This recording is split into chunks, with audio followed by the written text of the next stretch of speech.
Albatta qarz berishning fazilati katta.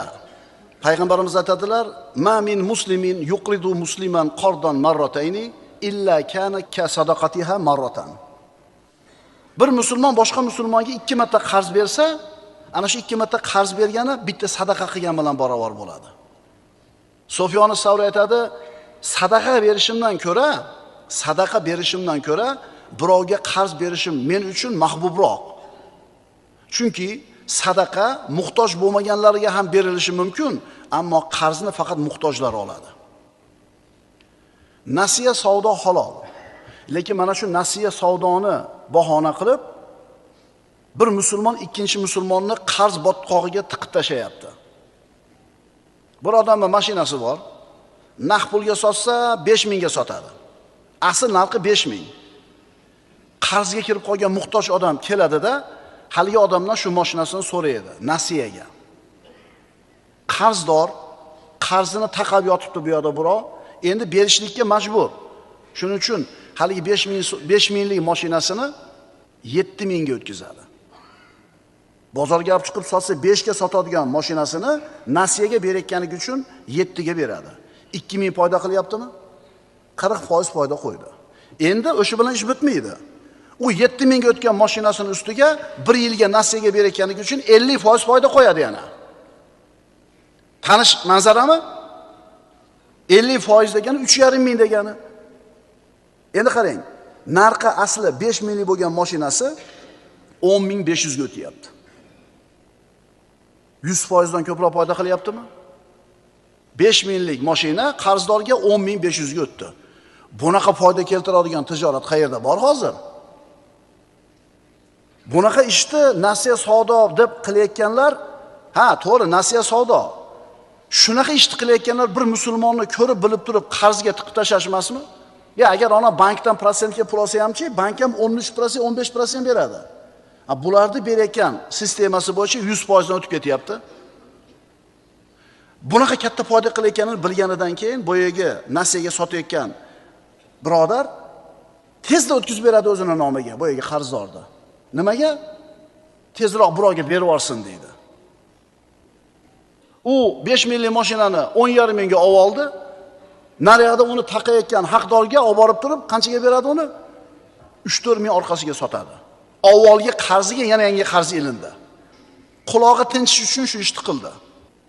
Endi mana shunaqa yo'l bilan, mana shunaqa sxema bilan mashina sotayotgan boyaga odamga, bu odam to'lamaydi-yu. 100% dan ham ko'p qo'yib yuboribsan. Undan tashqari bu olgan mashinasini to'lagani, uni bir tijorati puli yo'q. Qana qilib bunga berding desa, menga nima deydi? Bu dedi uni problemasi deydi. Rozi bo'lib oldimi? Yo'q, meni ishim emas deydi. Bu ko'rib, bilib turib bir musulmonni musibatga tiqish bo'ladi.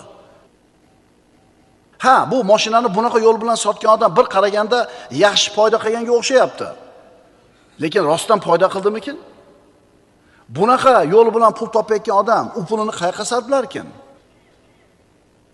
Boyagi qarzdor 5000 lik mashinani 10500 ga oldi mustorligi uchun. Agar mustor bo'lmasa, qarzi bo'lmasa, qo'lida puli bo'lsa 5000 ga olar edi. Siz uni mustorligidan, muhtojligidan foydalandingiz. Mustorning savdosi harom. O'zi rozi bo'lib bersa ham, olsa ham. Chunki boshqa iloji yo'q edi uni. Shunaqa sxema bilan ishlaydigan bir guruhda aytishdi menga. Mana shu uslub bilan qarzdorga mashina berishar ekan.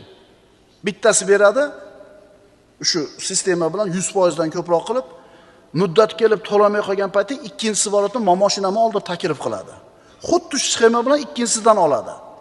Shuna qilib turib, haligi odamga 5-10 ta mashinani bergandan keyin, qarzga botirib bo'lgandan keyin uyini sottirib olishar ekan. Odamni tan qoldiradigan narsa, lol qoldiradigan narsa qarzni olayotgan ham bu uslub bilan. Shu uslub bilan qarzni berayotgan ham hammasi namozxon. Hammasi birodarlar, hammasini soqoli bor, hammasi namoz o'qiydi. Tuppa-tuzli odamlarda mana shu ishlarga aralashib qolganini eshityapmiz.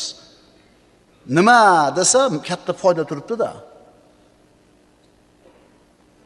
Nariga qarzga botgan odam qarzimni uzaman deb 10,5 ga olgan mashinasini 8000 ga o'tkazadi, yana 2000 qarz yelkasiga ilinadi.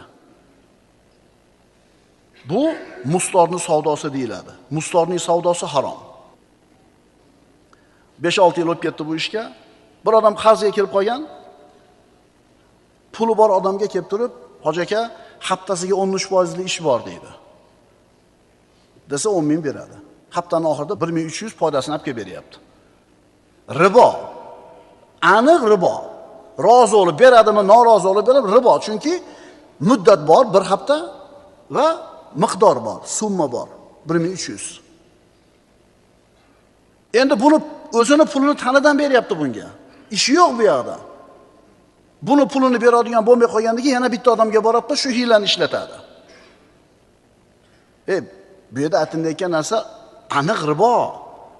Bir haftada 13%. Surok bor, summa bor.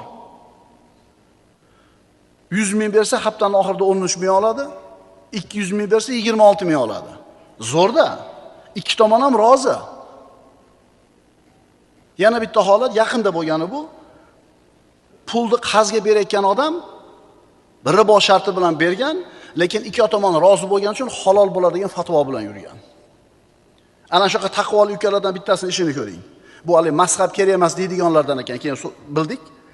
O'zini ilmli deb bilar ekan, falon joydan o'qib kelgan ekan. Xullas shu ilmlik qo'shtirnoq ichidagi odam 10 ming bergan, oyda oxirida 13 ming, 1300 foyda beradi. Shu ishni qilib shiqillatib foydani olavergan. Endi bu yerga qarzdor botib ketganidan keyin o'zini bir yaqini bilan boradi haligi ilmli odamning oldiga. Haligi yaqini aytadiki, "Uka, sizni bergan pulingiz ribo bo'lib qopti-yu." Desa, "Yo'q, ribo emas aka. Men ilmliman, o'qib kelganman, men bilaman." Masalan, zino harom-a? Harom. Ko'chadagi bir ayol bilan zino qilsangiz harom. Endi shu harom bo'lgan zinoni o'sha ayolni rozi bo'lib nikohingizga olsangiz, u ham rozi bo'lib nikohingizga o'tsa halol bo'lib qoladimi? Ha? Bizning ishimiz ham shunaqa. Ikkalamiz rozi bo'lib berib olganmiz, deyapti. Qiyosni qarang. Bu fiqhdagi yangi usulni qarang, qo'shtirnoq ichidagi usulni. Ikki tomon rozi bo'lsa, halol bo'lib qolsa, oho, rosa ilmli ekansanmi, ha? Qiyosni qarang. Ikki tomon rozi bo'lsa, halol bo'lib qolar ekan. Sendaqa ilmli edi.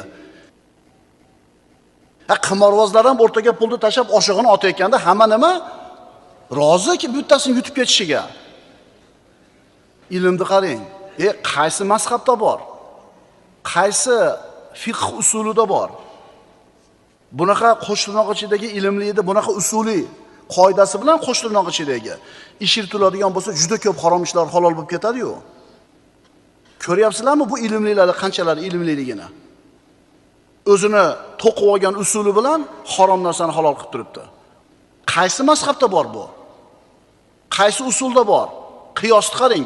Zinoni nikohga olib kelib turib, shunga qiyoslab qilayotgan ishini halollayapti. Mazhab kerak emas deydiganlardan bu odam. Shuning uchun bironta mazhabda ushlamaganlar o'zlariga mana shunday bir qo'shtirnoq ichidagi qoidalarda, formulalarni to'qib olaveradi. Agar bu odam bu qilayotgan ishini haromligini bilmay qilayotgan bo'lsa, faqat gunohkor bo'ladi. Tavba qilsin, to'xtatsin. Agar bilib turib halol deyotgan bo'lsa, bu odam haromni halol qilganligi uchun dindan chiqib kofir bo'ladi. Surok bor, summa bor. Bir oyda $15,000, bir haftada $2,000. Dedimi? Tamom, bu ribo.